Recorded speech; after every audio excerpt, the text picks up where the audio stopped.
Summer गर्मी के दिनों में अपने नाना नानी के घर पर रुकने के लिए गया था। वो लोग एक छोटे से गांव में रहते थे। पिछले कुछ सालों से उस गांव में कुछ अजीब चीजें हो रही थी और इसीलिए समर की नानी ने उसे इस बार गांव आने के लिए मना किया था। लेकिन फिर भी समर माना नहीं और अपनी बहन सांझ के साथ गांव आ गया।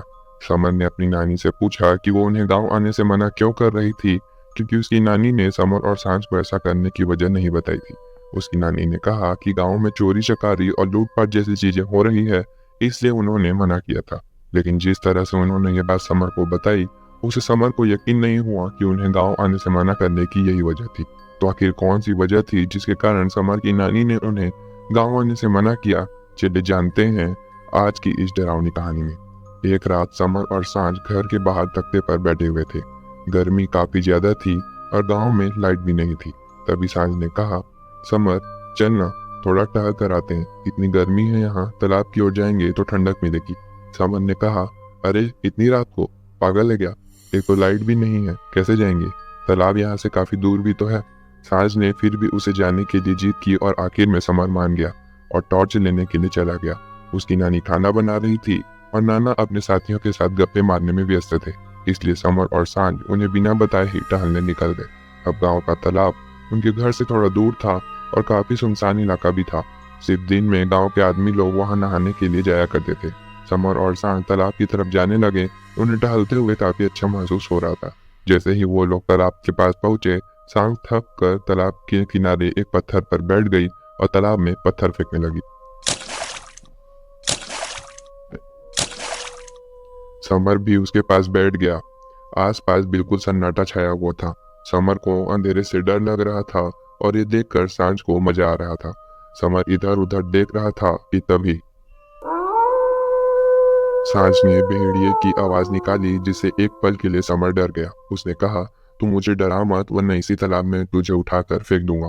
सांझ उनकी डरी हुई शक्ल देखकर हंसने लगी। फिर कुछ देर शांति से बैठने के बाद अचानक सांझ को तालाब के किनारे पर एक फूल दिखाई दिया जो उसने पहले कभी नहीं देखा था। उसने समर को कहा कि वो फूल कितना सुंदर है और वो उसे तोड़ना चाहती है। समर ने कहा कि आगे फिसलन हो सकती है, इसलिए उसे अंधेरे में किनारे पर नहीं जाना चाहिए। पर सांझ को वो फूल बहुत ही ज्यादा सुंदर लग रहा था, इसलिए वो पानी के पास चली गई। वो फूल बहुत ही किनारे पर था, यानी आसानी से सांझ के हाथ आ सकता था। सांझ उसे तोड़ने के लिए बैठी, लेकिन जैसे ही उसने उसे तोड़ने के लिए हाथ बढ़ाया, वो फूल आगे की ओर खिसक गया, यानी दूर चला गया। सांझ को अजीब लगा, पर उसने सोचा कि शायद पानी के बहाव के कारण वो आगे की ओर बह गया। उसी वक्त समर को किसी का कॉल आया।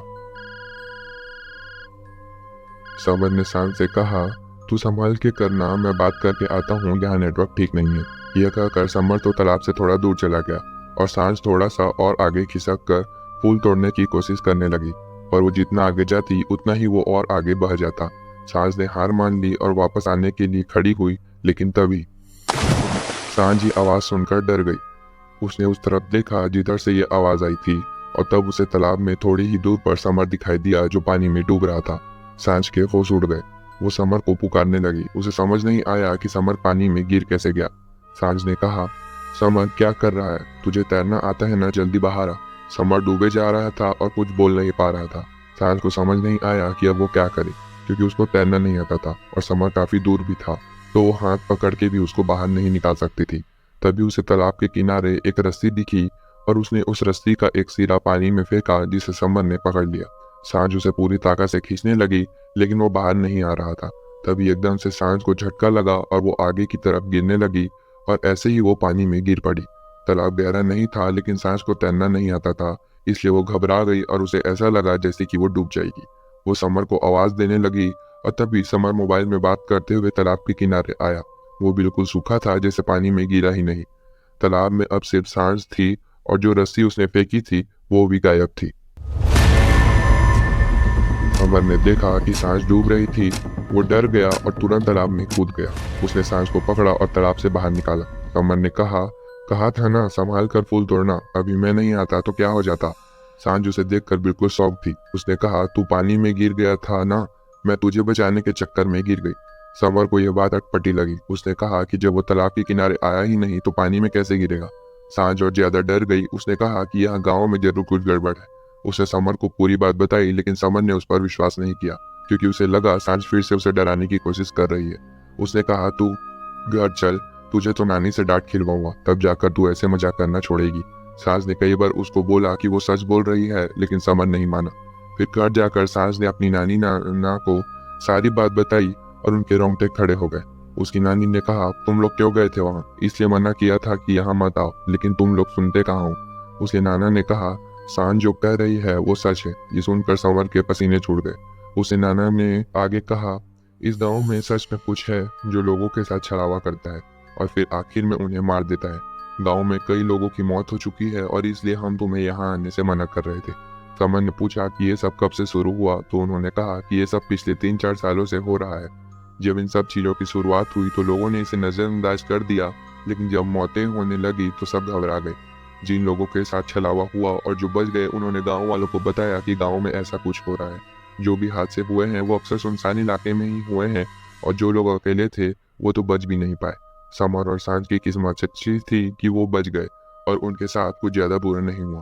समर ने पूछा, नानी क्या आप लोगों ने देखा है उस छलावा को? उसकी नानी ने नाना की तरफ देखा और कहा, तुम्हारे नाना ने देखा है। समर और सांझ अपने नाना की ओर देखने लगे और उसके नाना ने कहा, मैं 2-3 महीने पहले दूसरे गांव से वापस लौट रहा था। तब तक शाम हो गई थी और मैं उस समय तालाब के पास से ही गुजर रहा था। तभी मैंने एक बूढ़े आदमी को तालाब के किनारे बैठे हुए देखा। ऐसा लग रहा था कि जैसे कि वो कुछ ढूंढ रहा था। मैंने उससे कहा कि क्या मैं कुछ मदद करूं, तो उसने मेरी तरफ देखा पर कुछ कहा नहीं। मैंने ध्यान दिया कि वो हमारे गांव का आदमी नहीं है। मैंने पूछा कि तुम कहाँ से आए हो? उसने फिर से कुछ नहीं कहा और फिर तालाब की ओर जाने लगा। मैंने उसे रोकने की कोशिश की पर वो रुका ही नहीं। वो तालाब में कूद गया। फिर मैं कई देर तक वहां खड़ा रहा और उसके बाहर आने का इंतजार करता रहा, लेकिन वो पानी के बाहर आया ही नहीं। मैं बिल्कुल हैरान होकर खड़ा था। वो आदमी कहीं से बाहर आते हुए नहीं दिखा। ये आम इंसान के लिए नामुमकिन है। मैं इधर उधर देखने लगा कि तभी तालाब के अंदर से 2 आंखें चमकती हुई नजर आई और मुझे उसी बूढ़े आदमी की एक झलक दिखाई दी जो हंस रहा था। मैं एक पल के लिए कांप गया और तुरंत वहां से भाग आया। समर और सांझ डरे हुए थे। उसकी नानी ने कहा कि वो दोनों वापस अपने घर चले जाएं और तब तक गांव ना आए जब तक गांव में सब कुछ ठीक नहीं हो जाता।